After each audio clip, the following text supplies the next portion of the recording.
So we were talking about how you were once naive about the issue of marijuana legislation, and now you're at a different place altogether with it. And what is the most difficult part for the people to understand? Well, the facts are that our anecdotal knowledge of marijuana really distorts our thinking about really what the reality of it is. The marijuana of today is not the marijuana of 20 years ago. It's exponentially stronger. It's genetically modified. And what medical marijuana is really about 3% of the patient population that may benefit from it. 97% that gets the medical card really have no reason to be using it. And the principal reason they're using it is because they have a mood disorder or they're an addiction issue involved. So my whole bent on this is from the mental health and addiction side of it. I was the author of the law in America that says the brain's part of the body and that we ought to reimburse for brain illnesses. And so I've always been promoting mental health and addiction treatment. However, you can't be for that and also ignore the danger that's now present with the legalization of a third legalized drug. Obviously, liquor's out there, and it's hard to put that back in the bottle, so to speak, because of the power of that commercial industry. The tobacco industry, we've made great progress in curtailing its influence. And really, I worry that we're going to create a new big tobacco with this legalization of marijuana. And if you care about mental health and addiction, you've got to care about this, because this is going to lead to more mental health issues and more addiction issues in society. So speaking of addiction, I wanted to talk a bit about moments of clarity.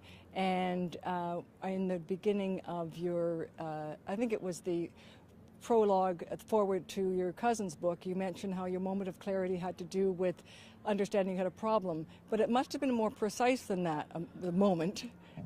Well, it was a confluence of events. I had huge denial, which meant that I was arrested while traveling through airports, traveling on the waterways by the Coast Guard, traveling on the streets by traffic cops. I couldn't go anywhere with my disease of addiction. And yet, in spite of all of those jackpots, I still didn't think I had a problem. I ultimately changed that view, and it was hard to put my finger on what it was, except that description in the big book, which is called incomprehensible and pitiful demoralization. This sense that I was losing myself, and that's what turned it around. It wasn't anything on the outside that changed my thinking on my own disease. It was something that just rang inside of me that said, I've got to change everything. I left Congress, moved to a different state, got married, had kids. I mean, I really did change my whole life, and I've been the better for it. And so I'm lucky to be in sobriety, but I can't take it for granted. I've got to work on it every day. And what does that look like? It looks like working with my peers who are also in recovery, reminding myself that my illness is an illness of the mind that's deceiving me into thinking that I can drink 1 or 2 drinks, which was never the case. I had to drink everything. Or I could use 1 or 2 pills, which was never the case. I had to take the whole as much as I could, or to, I always wanted more. And so I have had to learn that I've just got to be conscious that I have a threefold illness. I have a physical allergy, a mental obsession, and a spiritual malady. And in order to stay in recovery, I've got to address all 3. I got to stay away from using to address the allergy. I can't be thinking about, obsessing about using, which is the compulsion. And to treat the compulsion, I need a new thinking overall, which is I need to be part of a community. I can't be isolated. That's the spiritual connection that I have with others that are also in recovery, so I'm not alone. That's essentially recovery encapsulated, and I need to be reminded of it because I have a thick head, and I got to remind myself every day that I have a disease that's waiting to kill me if I don't treat it seriously every single day. I want to talk a little bit about our secrets, which of course can kill us. I was reading that you had said the fear you had when you were in front of the media when you were coming clean, and actually that became representative of a moment for you. Reminded me of what I read in your cousin's book when he says he was at the radio station and he was about to blurt it all out and he got terrified. Then he saw a homeless man outside who was an addict. He said, "Help me." and that's what it's all about. Tell me about your fear when you were about to really spill the beans. Well, I kind of wasn't an anonymous person in recovery like many people are who go to church basements and attend 12-step meetings, because my face was splashed all over the place when I was arrested and had to go back to rehab for the umpteenth time. People knew I was an alcoholic and addict. So they would approach me all the time because my fellows in recovery knew I was. I didn't know they were. And I got more and more people come up to me and said, you know, I am a friend of Bill W. as well. And I found great strength in the fact that I was actually public, not by my own choice, a public alcoholic and addict, because it allowed me to not be alone anymore when I went to political events. So I would say that it's benefited me to, in a strange kind of way, to have everyone know about me so that I can't keep that secret. Was there a moment, though, when that became all right? You know, I felt, looking back, it's just one day at a time, that I see, you know, God working in my life now, that I have some distance from the time I last used and abused drugs and alcohol. So it happens, and you're not always aware of it while it's happening, but when you get some distance from the time you last used and abused, you get a little perspective. Now that I have that perspective, everything they promised me if I stay sober one day at a time has come true. What I found when I got clean and sober was that I was terrified for anyone to know, absolutely terrified. And I'm a relative unknown, certainly compared to you, but I'm in the media, and I thought, well, if I want to talk about what's happening in my life, I'm going to have to get over this. Oh.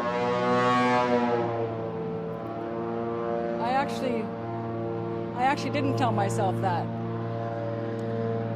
Slowly but surely, mine is less important than yours, you see, so I can talk over it. If I came to the I just got comfortable with it.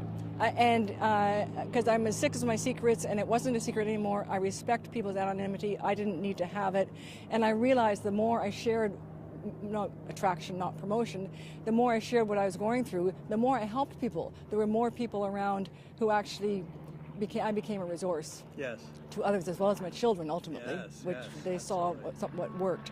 I wanted to ask you if you're comfortable with, in Christopher's comments at the end of his book, he said that his relatives said this, that, and the other thing, which you're going to get in your family. And one of them was sort of poo-pooed the fact that Joan saved his life. Do you have anything comment on that? Well, he attributes my mother to bringing him into the meetings and telling him that it was all right in our family to get recovery. And so he's done a great job at maintaining his recovery. My mom's had bigger challenges, but it's a miracle that she was there at a time and place where she could pass it on.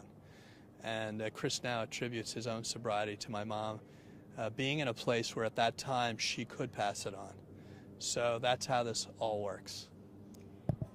And I liked your review of Silver Linings Playbook. That must have been fun to do. Do you do that with addiction memoirs, or do you have any comments on addiction movies or books that rang true to you? Well, I like the anonymous people. It's helping to give a history to the movement for trying to help one another in recovery. I mean, if this were any other disease, it would be shocking, the level of neglect and in our public institutions for treatment, for access to treatment, and for coverage. So it's something that we need to not only be anonymous about, but we're also citizens of the world. We need a change if we want to help our fellows who also will suffer from this illness. So finally, I'm writing an addiction memoir. My daughter's finished hers, and she does have an agent quite interested, and there's quite a craze of addiction memoirs. I'm wondering if you just think it's a craze, or if you have any opinion on the matter. Well, I think it's a good thing people are feeling as if their story can be told. I think it's helpful to all of us that we begin to lower that threshold of intolerance towards these stories, and the more people tell their story, the more we can change norms and attitudes. So I totally believe in storytelling. I think it can be the key to changing attitudes. And is there finally anything that you don't get asked on a regular basis that you think is relevant, either about your legislation that you're interested in and trying to get people to understand, or about addiction and alcoholism and your personal experience with it? No, I mean, I just want us to think about the civil rights movement and how long it has taken, and we're not even close yet to full realization of treating everybody the same way we would want to be treated. That's the notion. And it has to apply to people with brain illnesses, because they are marginalized, they're segregated, they're discriminated against, and we need to include them because they're our brothers and sisters, our mothers and fathers, and our sons and daughters. It's all of us, and that's why we have a stake in this battle to treat each other with dignity and respect, because it may, by the grace of God, be one of us that gets the benefit of a helping hand because we were there for someone else. Are you including addiction in the mental illnesses? Addiction is a mental illness. So I know the addiction community gets very upset if you don't mention it as a separate word. But, you know, in the future we'll all understand what we're talking about. The one thing that made sense to me with the work that you're working on is I was reading this certain part and I thought, well, that's smart. And then I realized, well, yeah, it is smart. That was all about. It was when you said that young people who get caught using pot or with an ounce or something get arrested and thrown in jail and a criminal record for life. You don't promote that. No, I promote a checkup from the neck up, which means that if you know someone has a family history of addiction or depression or mental illness, if you know that in their family they've had trauma, then you know that they're at high risk for mental illness and addiction, and therefore you can begin to intercede and intervene early in their life to sustain them, to insulate them from becoming addicts later on. Unfortunately, we don't treat this illness like we do other illnesses through prevention. We only wait and treat it after it becomes a crisis. But that's not how we treat diabetes. It's not how we treat cancer. It's not how we treat any other illness. And it shouldn't be the way we treat mental illness and addiction. We ought to do the same kind of early intervention and screening that we do for every other physical illness we need to do for mental health and addiction. Thank you very, very much. Patrick Kennedy, talking to us on the waterfront here, and had a lot to say about your SMART program, and I wish you luck with that. It's an admirable goal. Easy for me to say. I've been in the sauce. Let's hope not. It's great to be with you. God, this is a beautiful area. Thank you very much. Yeah. Thanks. You've done this before. Thank you.